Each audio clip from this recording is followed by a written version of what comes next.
Loyalty before love part 4।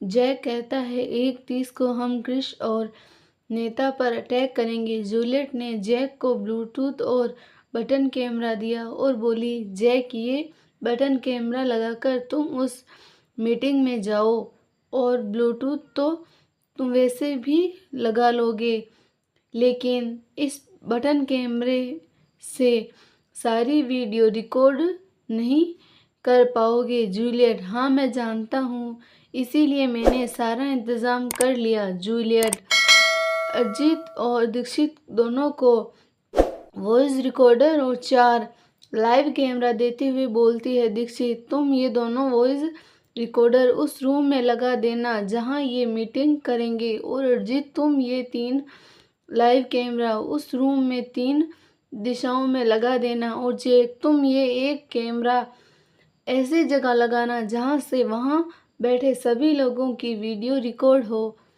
वह कहती है, ओके। दीक्षित कहता है, वंश अब आगे के लिए जल्दी ही। Juliet, okay go.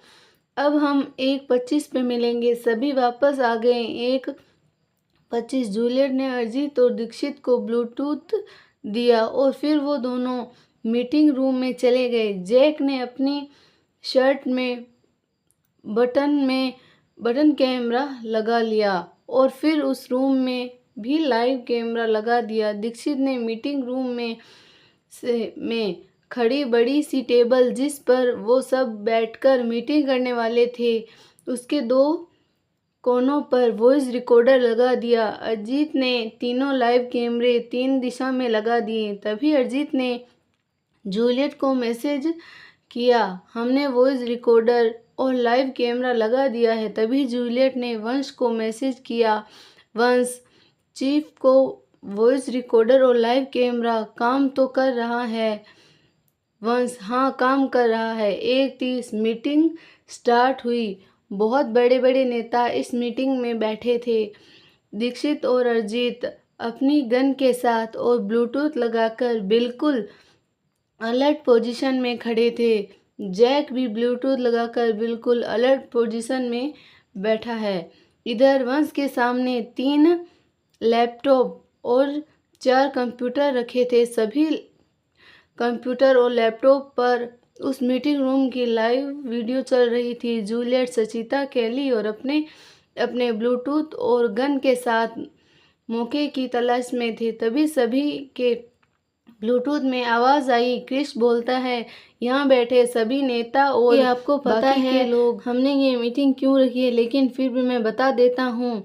हमने जो 50 लड़कियाँ उठाई हैं, हमें उन सभी को जल्दी से बाहर विदेश में सप्लाई करना है। और हाँ, मुझे तुम लोगों को एक बिजनेस पार्टनर और ख़ास दोस्त से मिलवाना है। और फिर उसने जैक की तरफ इशारा करते हुए कहा, ये जेम्स है और मुझे तुम सबसे ज़्यादा इस पर विश्वास है। तभी एक नेता ने कहा, क्यों रे क्रिश, तुझे इस कल के आए लौंडे पर बहुत विश्वास है। क्रिश, हाँ क्योंकि आखिर जेम्स ने मेरी जान बचाई थी 1 महीने पहले जब क्रिश बिजनेस मीटिंग के लिए मुंबई गया, तब जैक को ये केस दिया गया था। तब जैक क्रिश और पर जानलेवा हमला करवाता है और फिर खुद ही उसको बचा लेता है। उस हमले में जैक बहुत बुरी तरह घायल हो जाता है और तभी से क्रिश जैक पर कहता है, बिजनेस की भरोसा करता है।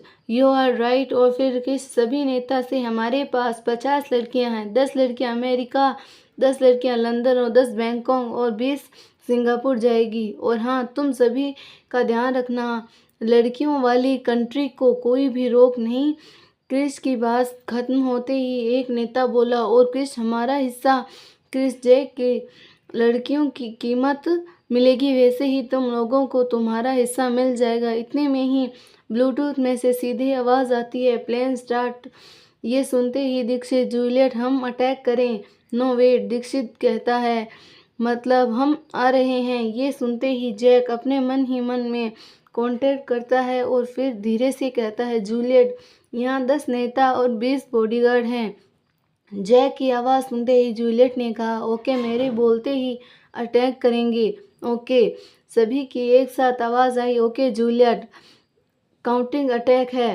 3, 2, 1 अटैक अटैक बोलते ही जूलियट ने गेट को लात मारी। गेट खोलते ही दीक्षित, अरिजीत और जैक ने अपनी अपनी गन निकालकर वहां खड़ी 10 बॉडीगार्ड्स को गोलियों से भून दिया। अंदर आते ही केली और सचिता ने वहां खड़े 5 बॉडीगार्ड्स को गोलियों से मार दिया। जूलियट ने बाकी 5 बॉडीगार्ड्स को भून डाला। ये इतनी जल्दी हुआ कि कोई कुछ समझ पाता उससे पहले सब जमीन पर पड़े थे। लेकिन जैसे ही क्रिस को ये सारा मामला समझ आया तभी क्रिस ने जैक पर अपनी गन तान ली और चिल्लाते हुए बोला, साले गद्दार, मैंने तुझ पर खुद से ज़्यादा भरोसा किया और तुमने मुझसे गद्दारी की। और इतना बोलकर उसने जैक पर गोली चला दी। वो गोली जैक के कंधे को छूकर चली गई। जैसे ही क्रिस ने जैक पर गोली चलाई तभी जूलियट का ध्यान जैक और क्रिस की तरफ चला गया। जैसे ही क्रिस जैक पर एक और गोली चलाने वाला था तभी जूलियट क्रिस और जैक के बीच आ गई और वो गोली जूलियट के लेफ्ट बाजू पे लग गई। जूलियट को गोली लगते ही जैक एकदम से घबरा गया और जूलियट ने बिना अपने हाथ की परवाह किए बिना क्रिस के ऊपर गोली चला दी और वो गोली क्रिस के दिल के बिल्कुल पास लगी। क्रिस को गोली लगते ही जैक से चिल्लाते हुए जूलियट से क्रिस को समझा लेता है, लेकिन जैक ये बोलने से लेट गया तक जूलियट क्रिस को गोली मार चुकी थी। गोली लगते ही क्रिस नीचे गिर गया और जैक ने क्रिस को पकड़ लिया। जैक चिल्लाते हुए जूलियट से बोला, मेरी फैमिली के बाद क्रिस ही तो मेरा था, मेरे दिल के बहुत पास था, लेकिन तुमने इसको भी मार डाला। जूलियट जैक के बोली, अगर मैं उस पर गोली नहीं चलाती तो वो तुम्हें मार देता। मैं तेरी आंखों के सामने अपनी टीम मेंबर को कुछ नहीं होने दे सकती थी। जूलियट अपनी बात खत्म करती है कि तभी एक मिस्टर गुस्से में जूलियट से कहता है, ये लड़की, तेरी जैसी लड़की हमारे आगे पीछे घूमती है और तू हमें घूस दे रही है। ये सुनते ही जूलियट को गुस्सा आ जाता है और वह अपने गोली गले हाथ की परवाह किए बिना उस मिस्टर को बहुत मारती है। तो मिस्टर दर्द से तड़प रहा था।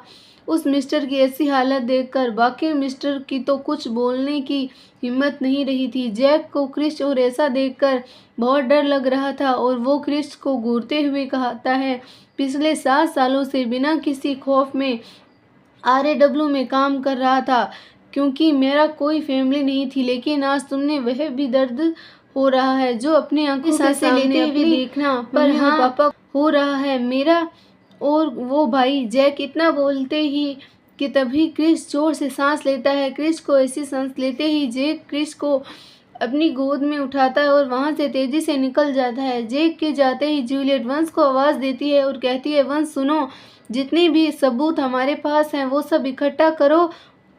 हाँ, इनमें से कोई भी रिश्वत देकर छूटना नहीं चाहिए। वंश ओके। और फिर वंश दीक्षित और केली को बोलता है, जल्दी सारे सबूत उठाओ और सचिता और अजित, तुम दोनों इन सभी को यहाँ बांध लो वरना ये भाग जाएंगे। जूलियट वहीं पास में रखा सोफे पर बैठ जाती है। तभी उसके फ़ोन की रिंग की आवाज़ सुनाई देती है। जूलियट अपने आसपास देखती है।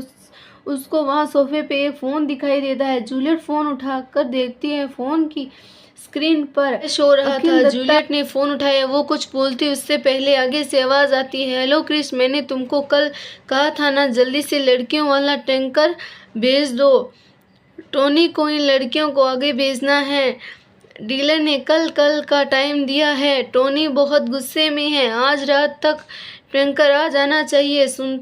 इतना सुनते ही जूलियट फ़ोन काट देती है और उस फ़ोन को ऑफ करके अपने पॉकेट में रख लेती है। दीक्षित, जल्दी करो, पुलिस आ गई है। इतना सुनकर वो सभी वहाँ से निकल जाते हैं। इधर सिटी हॉस्पिटल में ICU रूम में बहुत जैक खड़ा होता है। ICU रूम को घूर रहा था। लगभग 4 घंटे बाद डॉक्टर बाहर आता है और कहता है, मिस्टर जैक और उनकी पत्नी ठीक है लेकिन वो कोमा में चले गए हैं। कब तक होश आएगा? तब डॉक्टर, पता नहीं, अभी तक आ सकता है। कल परसों या महीनों बाद, 1 साल के बाद लग सकता है। ओके डॉक्टर, पेशेंट को वार्ड में शिफ्ट कर दो। और फिर डॉक्टर वहाँ से चले जाते हैं। हॉस्पिटल वार्ड में जे क्रिश के पास बैठकर अपने फ़ोन में कुछ फिल चेक कर रहा होता है। तभी डॉक्टर अंदर आते हैं और कहते हैं, मिस्टर जैक, आप जाकर डिनर कर आएँ, मैं इतने में इनका चेक कर लेता हूँ। डॉक्टर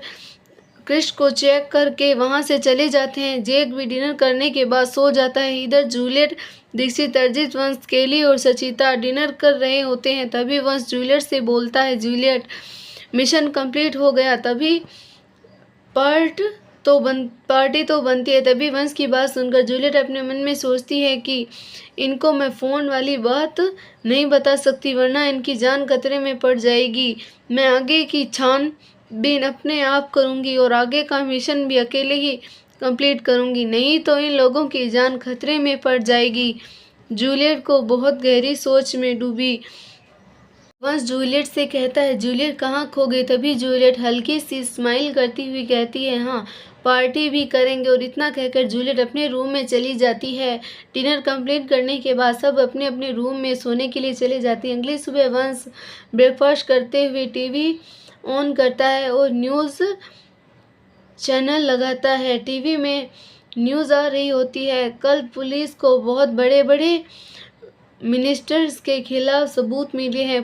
पुलिस इंटरव्यू के मुताबिक ये मिनिस्टर लड़कियों को देश से बाहर सप्लाई करते थे। इतनी न्यूज़ देखने के बाद वंश टीवी ऑफ कर देता है। ब्रेकफास्ट करने के बाद सब मिशन कंप्लीट होने के बाद जाने की तैयारी करने लगते हैं, लेकिन जूलियट वहाँ से उन सभी को बिना कुछ बताए अपनी बुलेट की चाबी उठाती है और वहाँ से चली जाती है। हाईवे पर जूलियट अपनी बुलेट को 100 की स्पीड पर दौड़ा रही थी, जैसे मानो उसे बहुत जल्दी हो। कुछ देर बाद जूलियट सीधा आकर RAW हेडक्वार्टर के सामने रुकी और सीधा दौड़ती हुई चीफ के रूम के सामने पहुंची और उसके दरवाज़ा खटखटाया। अंदर से आवाज़ आई, कम इन। जूलियट अंदर गई। Juliet, Jai Hind chief, Juliet reporting here.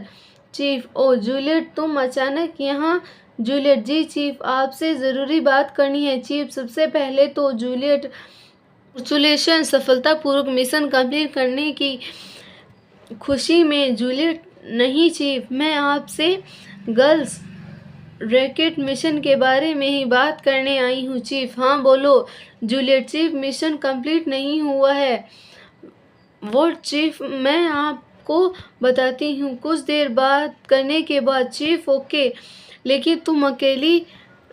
Juliet, ji chief, मैं उन लोगों की जान खतरे में नहीं डाल सकती। ओके जूलियट वहाँ से चली जाती है। वो अपनी बुलेट स्टार्ट करती है और कुछ देर दूर जाने के बाद अपना हेलमेट निकाल कर अपनी बुलेट पर रखकर सड़क के किनारे खड़ी हो जाती है। कुछ देर बाद वो सड़क के किनारे खड़ी रहती है और सड़क के किनारे खड़े होकर वहाँ से नज़ारा का आनंद ले रही थी। तभी उसको फ़ोन वाली बात याद आती है और वो बात याद आते ही वो हड़बड़ाती हुई अपनी बुलेट पर बैठकर सीधा अपने घर से कुछ दूर जाकर रुक जाती है।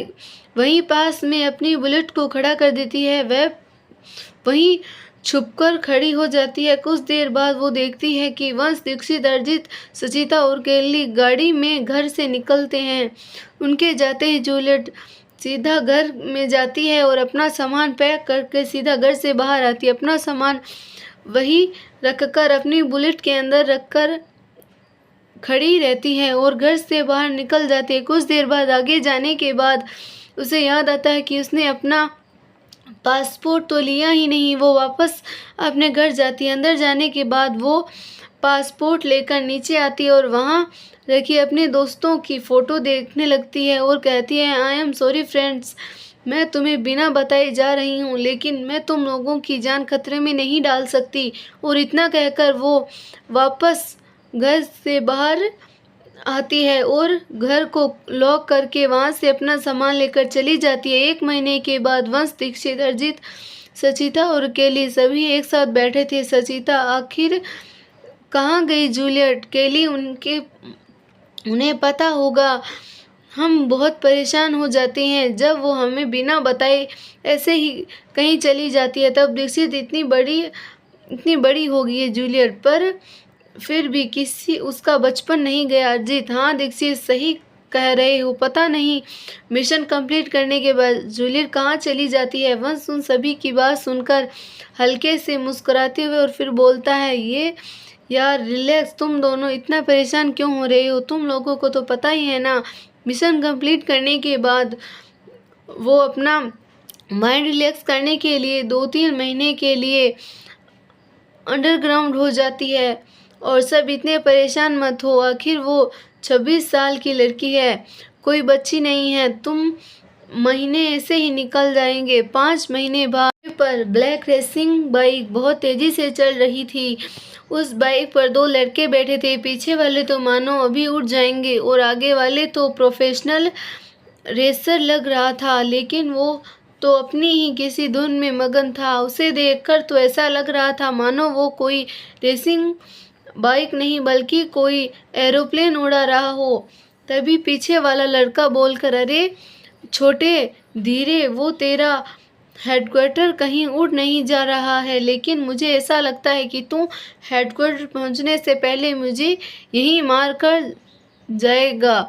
इतने सालों बाद तो मिले हैं, तभी ठीक है। तुमसे मिलने की खुशी भी नहीं मानूं, लेकिन मुझे ऐसा लगता है कि तुम मुझे मारकर ही चैन की सांस लेना। तभी आगे वाला लड़का बोलता है, भाई आप थोड़ा देर चुप रहिए, आप समझ नहीं पा रहे हैं, तभी इतना टेंशन में हूँ। पीछे वाला लड़का, अरे यार मुझे ये तो समझ नहीं आता कि तेरे लिए इम्पोर्टेंट क्या है, फैमिली या देश? आगे वाला लड़का, भाई फिलहाल तो देश और आगे देश था, और हमारे फैमिली पहले देश से रहेगी। पीछे वाला लड़का, लेकिन क्यों? आगे वाला लड़का, भाई पापा को दिए वादे के कारण शायद आप भूल गए हैं, लेकिन मैं नहीं भूला। पता हमें हमेशा अपने देश के बारे में बताया करते थे। भले ही वो ज़्यादा समय हमारे साथ नहीं बिता पाए, लेकिन तुम्हारी इतनी जितनी भी बातें थी वो आज तक भूल नहीं पाए हूँ, और मरते हुए दम तक भूलना। लेकिन मुझे ये समझ नहीं आता है कि आप कैसे भूल गए बात। पीछे वाला लड़का, शायद तुम भूल गए छोटे, हमने 5 साल तक, जब तक हम दोनों बिछड़ गए थे और पिछले 22 सालों में गैंगस्टर के साथ रहा, और तब तक तू ही सोच, जो पीछे 22 सालों में गैंगस्टर का माहौल रहा है, उसके दिल में देशभक्ति कैसे जग सकती है? अरे तू देशभक्ति को छोड़, मैं इमोशनल ही भूल गया हूँ। आगे वाला लड़का, लाइक मुझे तो ये समझ नहीं आ रहा, आप मुझे पापा और मम्मी कैसे भूल गए? पिछले वाले लड़का, पता ये मुझे आखिर से ही पूछना पड़ेगा। तभी आगे वाला लड़का आ गया। हेडक्वार्टर से सुनते ही पीछे वाला लड़का बाइक के नीचे उतरता है। आगे वाला लड़का अपनी बाइक पार्क करके नीचे उतरकर हुआ बोला, भाई रन। इतना बोलते ही वो दोनों चीफ के रूम की तरफ दौड़ते। तभी उन दोनों में से एक लड़का, छोटे हम दरवाज़ा खटखटाते हैं। तभी उस दूसरे लड़के ने दरवाजे पर जोर से लात मारी और वो दरवाज़ा खुल गया। दरवाजे पर लात मारने की आवाज़ सुनते ही अंदर से चीफ की चिल्लाने की आवाज़ आई, हु इज़ दिस? तभी वो दोनों लड़के अंदर आते हैं और पहले लड़के ने अंदर जाते हुए कहा, I am very sorry chief, Jack reporting here. Chief, okay Jack, पर पहले तुम मुझे ये बताओ, तुम्हारे पास हाथ है तो फिर तुमने दरवाजे पर लात क्यों मारी?